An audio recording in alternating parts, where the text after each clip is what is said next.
presentation online. Thursday, January 11th, 2020.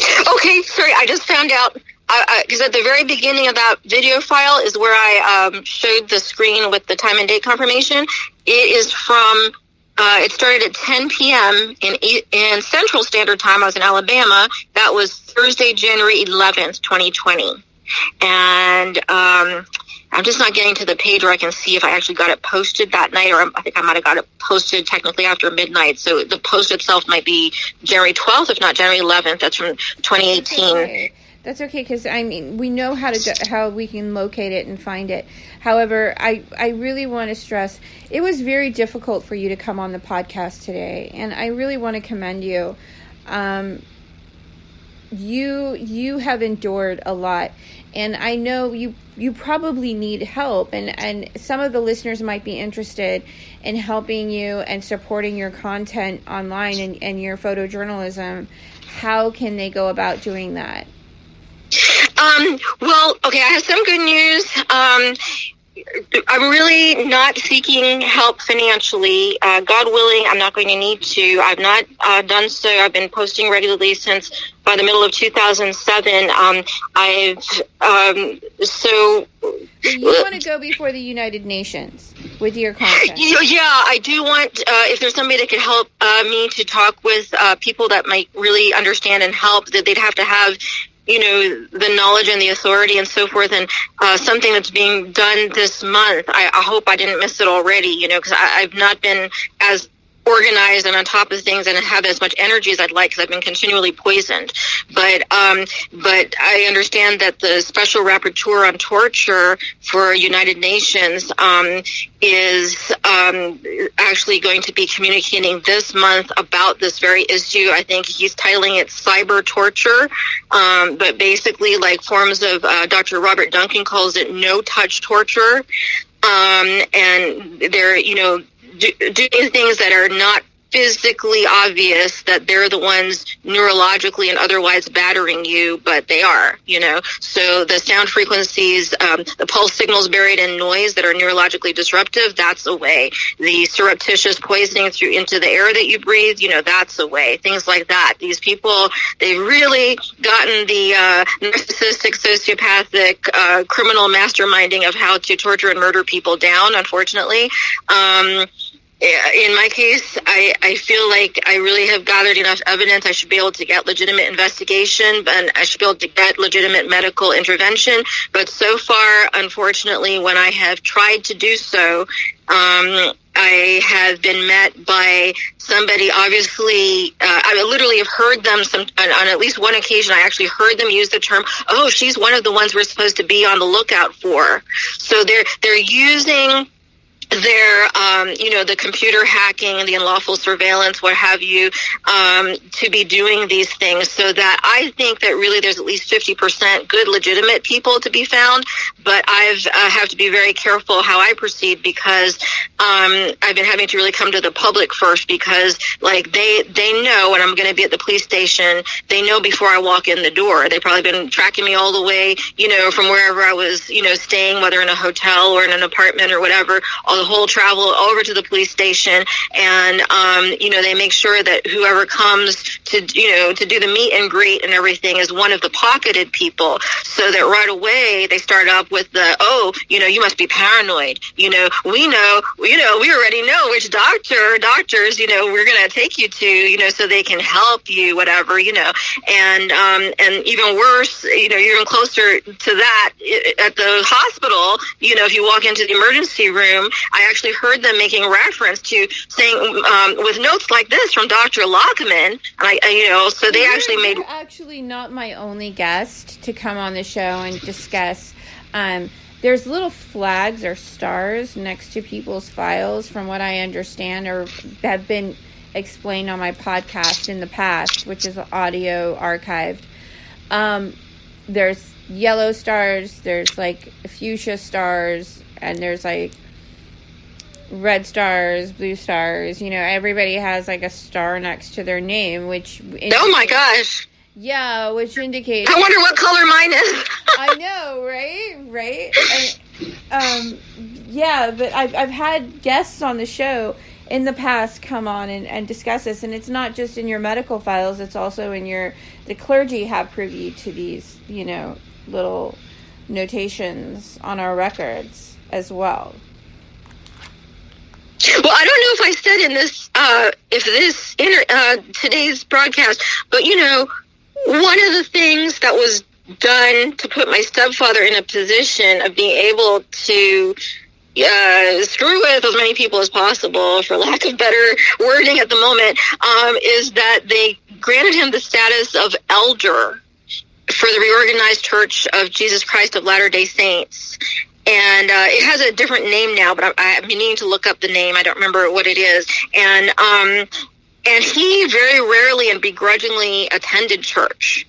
But so they did that for him. And I also found out over the time of doing this homework and stuff, finding out what's going on, that the U.S. Navy specifically, but it was in conjunction with intelligence, so military intelligence activity, they gave it's so crazy because the Mormons, and I just want to point this out. You mentioned the Jesus Christ, the Latter-day Saints of Jesus. They have pretty much normalized human trafficking within their religious culture. Well, it's not just like the one organization. The military, and what was said is that it was specifically through U.S. Navy, gave like really impressive, honorable but manufactured records for L. Ron Hubbard.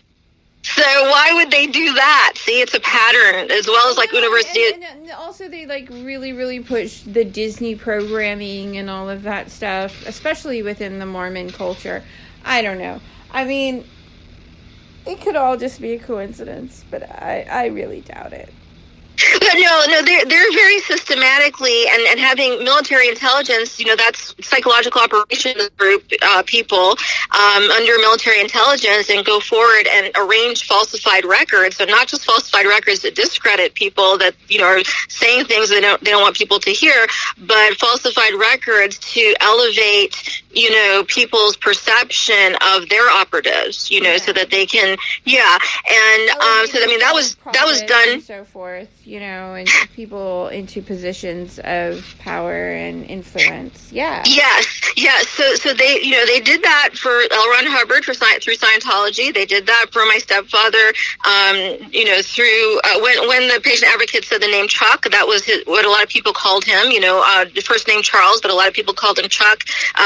Michael McIntyre, and that was through RLDS. And I do believe from things that he told me that it needs to be investigated whether his father was brought to the United States under Project Paperclip, where Nazi scientists were brought to continue these exact types of research with new identities.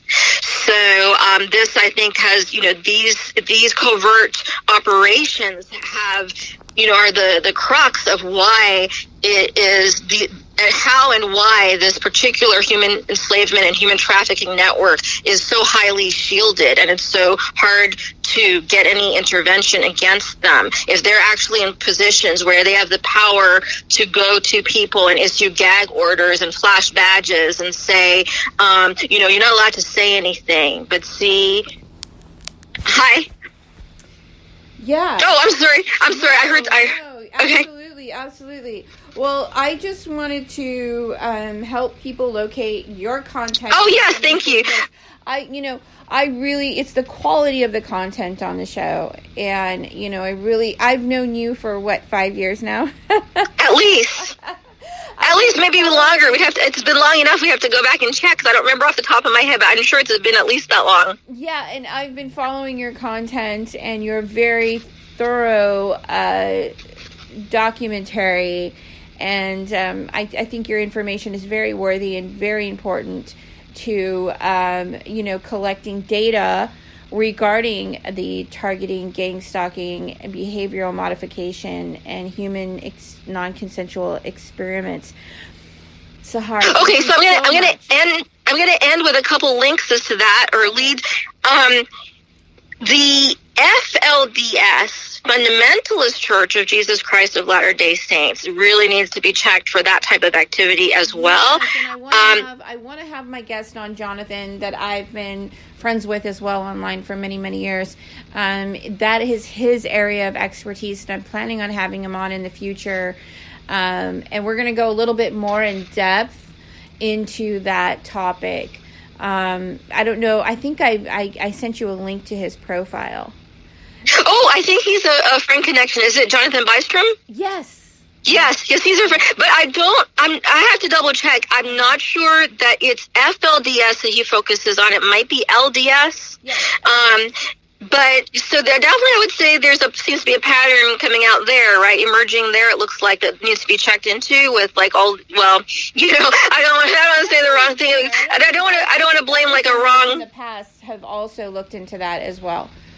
I know that on TLC, on the Learning Channel, and I think they abbreviated the name to just TLC Channel, there's been at least 3 series that have shown people just, multiple generations targeted exactly these ways, and including the level of corruption where literally through a whole town, the police are in on it, the courts are in on it, what have you. These people are just screwed, especially if they can't get out of that town. And that's through FLDS, and they have, let's see, the series names I remember on TLC going into this, they follow and show people what they have to do to escape literal, these Mission Impossible type level missions to escape, and with the documentary crew and everything too, I think for them to have a real chance. And this one is called Escaping the Prophet, another one is called Breaking the Faith, and another one is called Escaping Polygamy. And as far as my links, my community page where I try to centralize the information to, it links to other pages such as my YouTube channel, but where I try to centralize to is on Facebook.com/snowyoke. It stands for Stop Non-Consensual Experiments on All World Citizens. So it's spelled like this. It's Facebook.com/SNOEOAWC. And unfortunately, I'm still in the process of trying to get a reliable phone because I really just don't even have that right now, that where somebody could actually, I could communicate with somebody trying to help me and all properly. But in the meanwhile, what I tell people is if the best bet to try to at least kind of flag my attention and I could try to reach you is if you can put a comment to a recent post, one that's near the top of the page. If you put a comment on that Facebook.com/snowyoke community page to let me know, hey, could you reach me, try to reach me individually. That's my best bet, because these people have been using computer hacking to snipe out communications, even text. It doesn't even have to be like through email, like through mobile phone text. They've been known to do that. My cousin, who's dead now, and I'm suspicious, I do want his death investigated because he did know a lot of what was going on. I stayed with him for the last part of 2007 and first part of 2008 in the Bronx in New York. And he was not that old, and now he's dead. And I just want them to investigate, did he really die naturally or was it caused? And he told me that like text communications between us, like all of a sudden they would get dumped in when they knew I was about to see him in person. He got them like dumped into his text messaging like weeks after they had been sent. Wow. Okay. So, I have to wrap up the show. Okay. We're at the end of the hour, but Sahar, thank you so much. You're always welcome to come back.